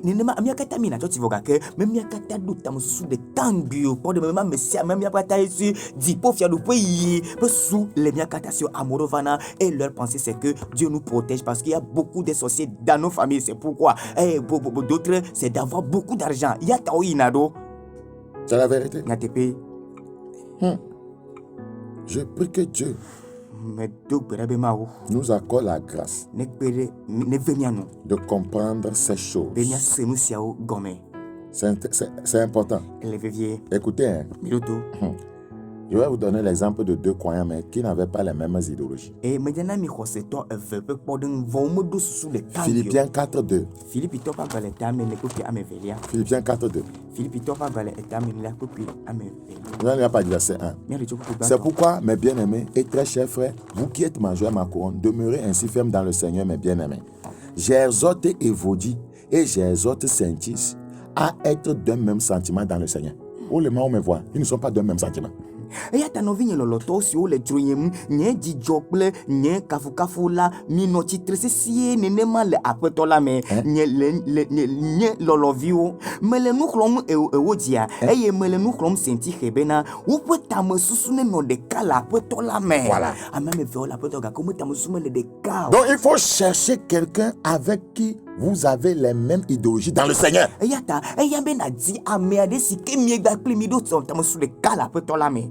C'est comme ça réussit. Parce que les deux n'avaient pas les mêmes sentiments dans le Seigneur. Il y avait un souci entre les deux. Et Paul demandait, voyez ici, à son collègue au verset 3, de les aider à faire un. Et toi aussi, fidèle collègue, oui, je te prie de les aider. Vous voyez. Pourtant,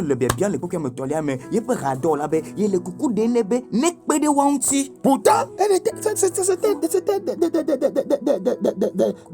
des gens bien engagés avec le Seigneur, des femmes bien engagées.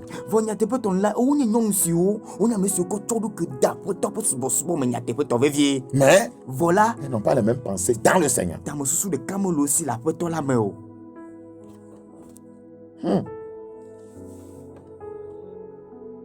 Proverbe 21. Proverbe 21. Proverbe 21.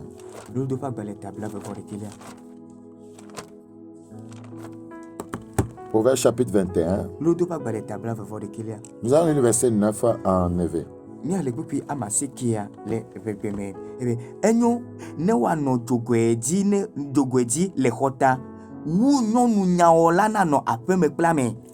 Ça veut dire qu'ils n'ont pas la même idéologie. Proverbe 21, le verset 9. Mieux vaut habiter à l'angle d'un toit que de partager la demeure d'une femme querelleuse. Ouais, vous êtes sur le lit, vous vous querellez. Monsieur sort au salon, la femme le suit. Ce que je suis en train de dire, on va trouver la réponse pour ce que je suis en train de dire. Monsieur va sur la terrasse, il s'assoit. Foga, elle n'appelle jamais chérie même. Foga, c'est bon, tu crois que tu vas comment tu vas et ce problème-là, nous devons parler le concernant. La Bible dit, bon, le dernier conseil qu'on te donne, tu dois monter sur le toit pour aller se coucher là-bas. Parce qu'on n'a pas la même idéologie. Les gens qui ont la même idéologie, ils se parlent calmement. Avec patience. Celui-là parle, il finit, l'autre parle. Et ça évite les confusions. À peine ton mari veut ouvrir la bouche, tu lui entres dedans. Tu lui rentres dedans.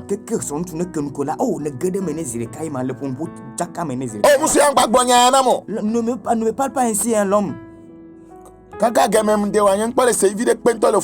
Depuis que je t'ai marié, je ne sens aucun plaisir dans ce foyer. On t'a bandé les yeux avant le mariage. Ah, tu n'as pas cherché. Ça, c'est un. 2. Tu n'as pas été avec quelqu'un qui est compatible avec toi. Si un frère et une soeur d'une même assemblée chrétienne décident de se marier, s'ils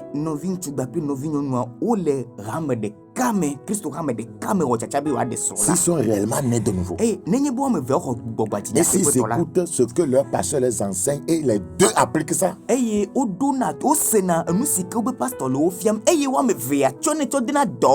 la probabilité qu'il ait un mariage réussi est à 80%. Parce qu'ils écoutent les mêmes choses et partagent les mêmes idéologies. Le 20%, c'est le travail qu'ils doivent continuer à faire dans leur foi. Une femme qui n'aime pas l'excellence ne peut pas cohabiter avec un homme d'excellence.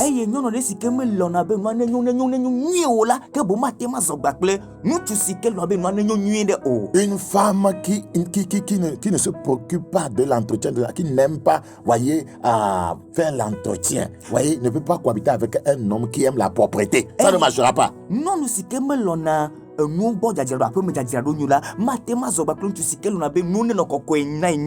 vous révèle la source des problèmes, la source des conflits dans les foyers.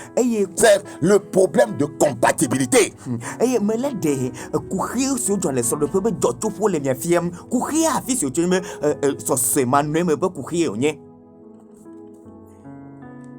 Un, la recherche. 2, la compatibilité. Troisième sentier. Et troisième écriture biblique. Proverbe 19. Proverbe chapitre 19. Proverbe 19.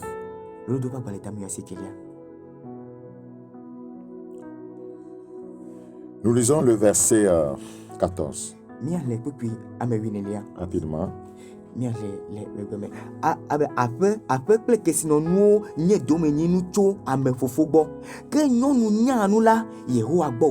Ce point est aussi très important. Quand vous lisez la Bible, permettez à l'Esprit de Dieu de vous parler. Il y a de grandes choses dans ce passage. On peut hériter de ses pères une maison et des richesses. Mais une femme intelligente est un don de l'Éternel. Dieu ne veut pas qu'on marie n'importe quelle femme. Pour qu'un foyer réussisse, il faut une femme intelligente. Que bom la maume lobe maume dibena wa de nyonu sike menyanu o eye kafi sropori na jedi wa nyola wa yingola ehia nyonu sike jenunya. Il ne s'agit pas d'aller à l'école ou pas. Parce que chez Dieu, l'intelligence est définie dans Job 28. C'est éloigné du mal, c'est l'intelligence.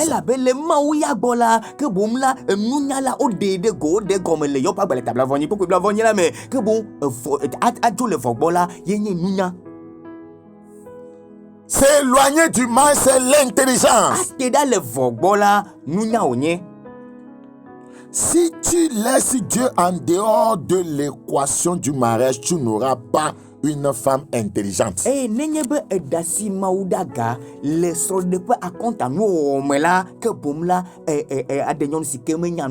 Pourquoi Dieu veut qu'on marie une femme intelligente ou un homme intelligent?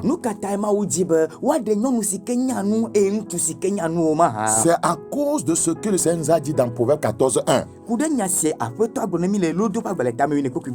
La femme sage bâtit sa maison et la femme insensée la renverse de ses propres mains. Si tu épouses une femme inintelligente, elle va renverser le foyer.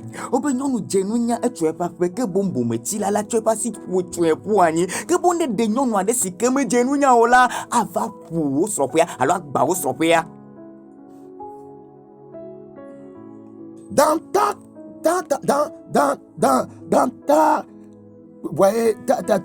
prière pour te marier, n'oublie pas de parler de ce point à Dieu.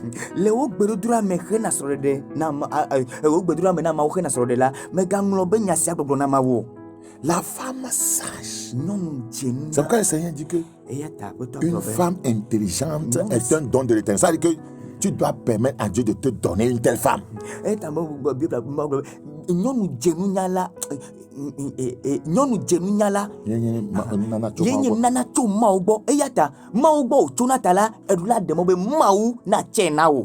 La femme sait bâtir sa maison et la femme insensée la renverse de ses propres mains. Les gens ont ignoré ceci.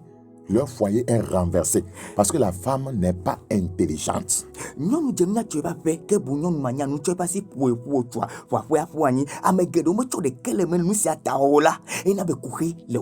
femme inintelligente vit dans le péché. Une femme inintelligente est insoumise à son mari. Une femme inintelligente commet facilement l'adultère. Une femme inintelligente va s'endetter et amener les factures à son mari. Une femme inintelligente éduque mal ses enfants. Elle les encourage dans de mauvaises choses. Et le foyer sera renversé.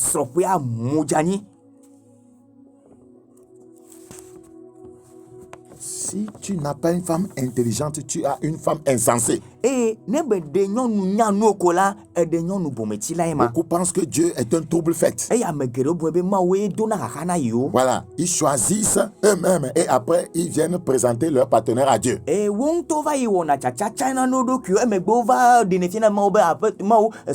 permettent pas à Dieu de les diriger. Dieu ne va pas prendre la femme et venir te la donner. Il va te permettre lui de te diriger. Dieu ne va pas prendre.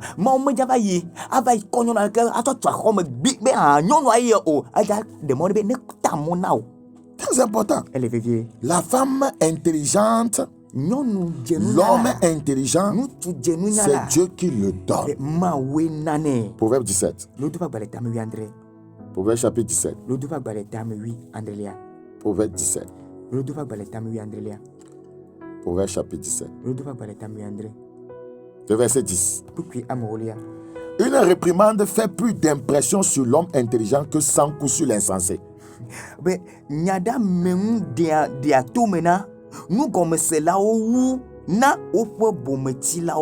Bible dit, si on réprimande, si on corrige un homme intelligent ou une femme intelligente, ça marche.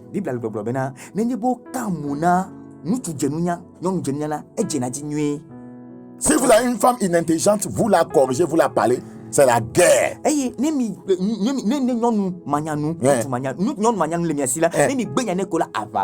Même chose, si l'homme n'est pas intelligent, ce n'est pas un homme intelligent. À peine madame veut l'aider en disant, oh chérie, si on faisait comme ça, c'est la guerre.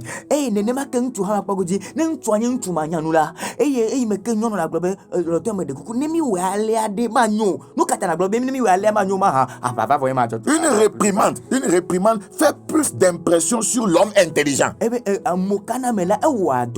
Il y aura des réprimandes dans chaque foyer. Donc il faut des gens intelligents pour que des réprimandes puissent les aider à aller de l'avant et non que ça amène des guerres. Mais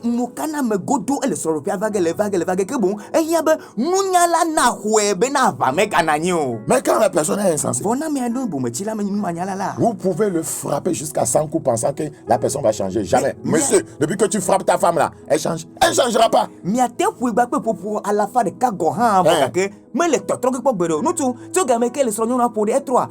Tu as refusé maintenant de satisfaire ta femme sexuellement. Est-ce que ça lui fait quelque chose? Tu lui donnes plus de l'argent. Qu'est-ce que ça a changé?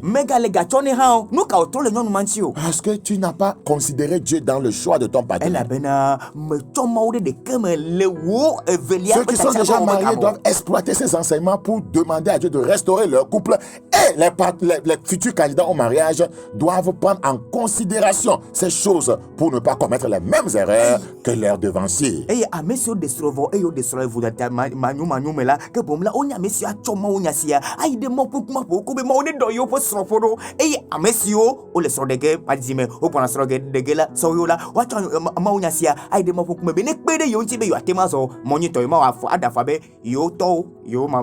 Le verset 27 de Proverbe 17. La Bible dit, celui qui retient ses paroles connaît la science. Quand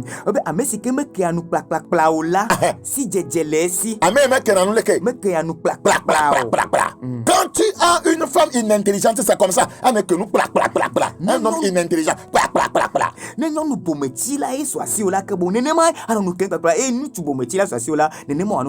Et celui qui a l'esprit calme est un homme intelligent. Alléluia. Voilà. Celui qui a l'esprit calme est un homme intelligent. Il faut la compatibilité. Laissez ceux qui ont les mauvaises idéologies de se marier. Que les gens qui ont les bonnes idéologies se marient aussi. C'est pourquoi quelqu'un dit,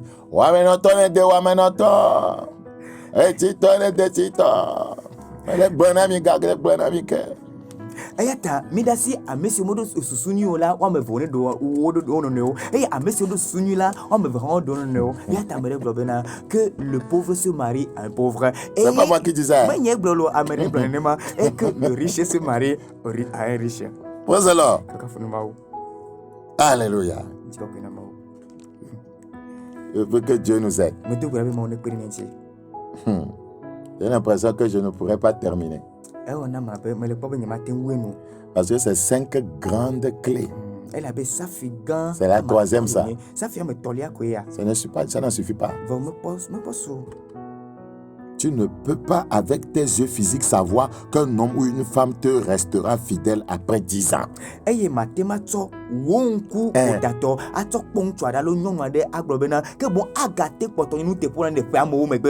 peux pas. Mais Dieu lui connaît chacun. C'est pourquoi il faut l'inclure dans ton choix. Il faut l'impliquer, je veux dire.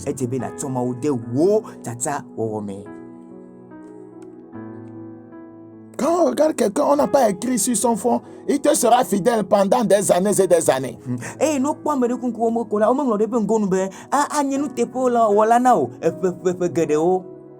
Vous savez, il y a des histoires vraies qui vont vous choquer. Un couple s'est marié. Arrivé au foyer. Oh, normalement, c'est l'homme qui dérange, qui va bicopéter.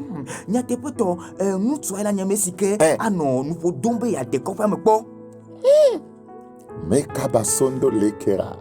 C'est l'homme qui doit chercher à mythomiser.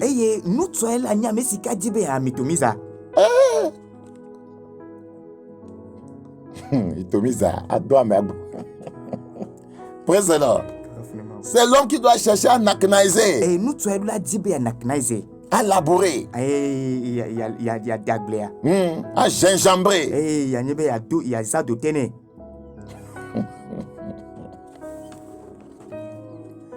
Praise the Lord.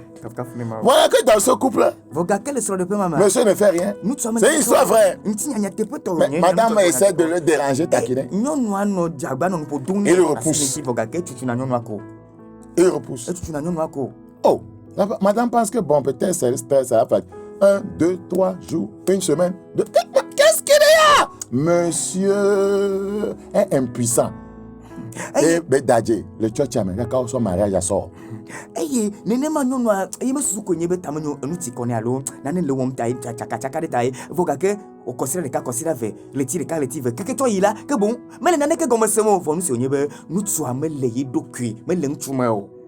qu'on a écrit sur le front de quelqu'un vos coucou non?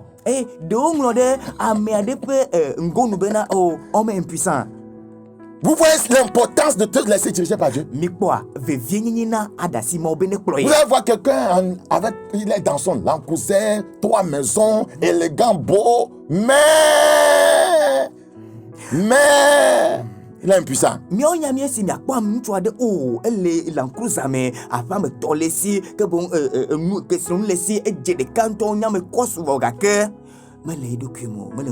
Ce côté détruit aussi le foyer. Au niveau sexuel. L'homme n'arrive pas à faire la chose. Un couple s'est marié et il y avait des mésententes. Alors le monsieur m'a fait intervenir dans le couple. Je voulais voir quel était le problème. La femme disait que les viticulteurs. Son sexe est tellement trop petit. Là on fait quoi? C'est parce qu'il n'y a pas de compatibilité. Ce sexe peut aller avec quelqu'un d'autre.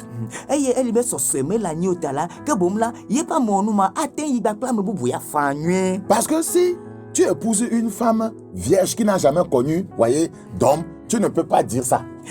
La femme qui n'a jamais connu d'homme ne peut pas dire que le sexe là n'est pas trop gros. Parce que c'est lui qui commence à labourer ce champ et il fait son tour. Donc c'est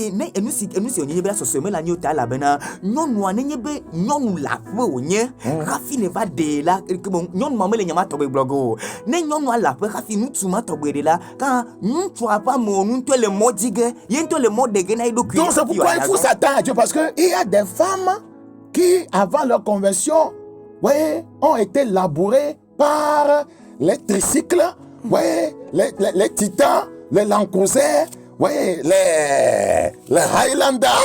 Donc, et toi tu viens alors que tu es un vélo. Mon ami, tu vas nager.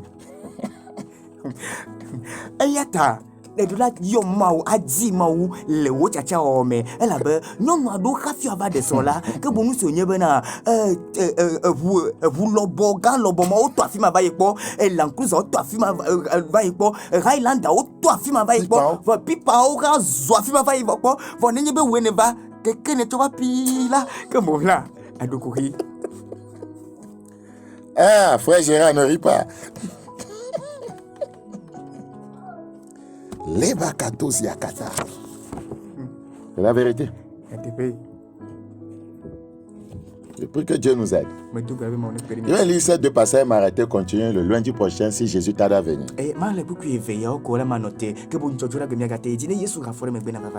Proverbe 20. Proverbe chapitre 20, le verset 6. Verset 5-6. Proverbe 20.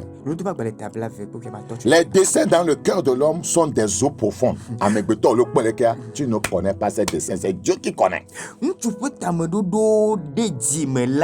Le abeto goglo ene que bon enema elle a me beto pour le que me dit ma oui tia me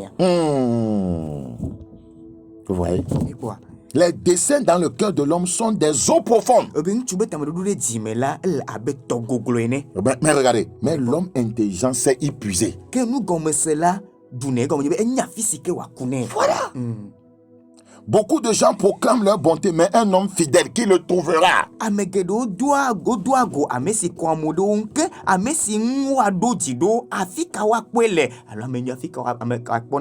Qui le trouvera? Donc Dieu connaît celui qui te sera fidèle.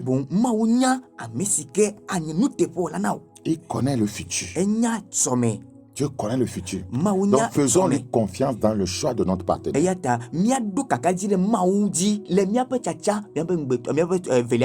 Proverbe 28-20. Proverbe 28-20. Un homme fidèle est comblé de bénédictions. Si tu permets, tu impliques Dieu dans le choix de ton partenaire et il te conduit vers un homme fidèle, votre mariage sera heureux. Parce qu'un homme fidèle est toujours comblé de bénédictions. Waya nous te pour la guéde. Waya nous te pour la guéde quand on bena ma nous te pour la ayo fun ba kle ya yira. Ne nyebe dasima o ma o plo. Ne va dogo nous tout ce que nous te pour la djema on kola ke bomla ya yira anomia sur pas djina mi. Un homme fidèle. Oui nous te pour la. Une femme fidèle. Non nous te pour la. Fidèle à Dieu. Ani nous te pour la ne ma. Dans tous les domaines. Le dopo de sia de c'est un homme fidèle qui est béni par Dieu. Eye nous te pour la e ma o yirana. Je prie Dieu. Me dogo ne ma o. Qui t'accorde la grâce de comprendre ces choses. Si Jésus t'a à venir, le lundi prochain, nous continuerons pour ton bien-être. Seigneur t'a parlé cette semaine qu'elle engendre le retour à la vérité et qu'elle prépare, Seigneur, les futurs candidats au mariage afin qu'ils puissent bien y entrer. Et que les couples à problème soient restaurés. Au nom de Jésus. Amen. Que Dieu vous bénisse. C'était le frère Bakoyas, des messages des derniers temps.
Es-tu prêt pour le retour de Jésus?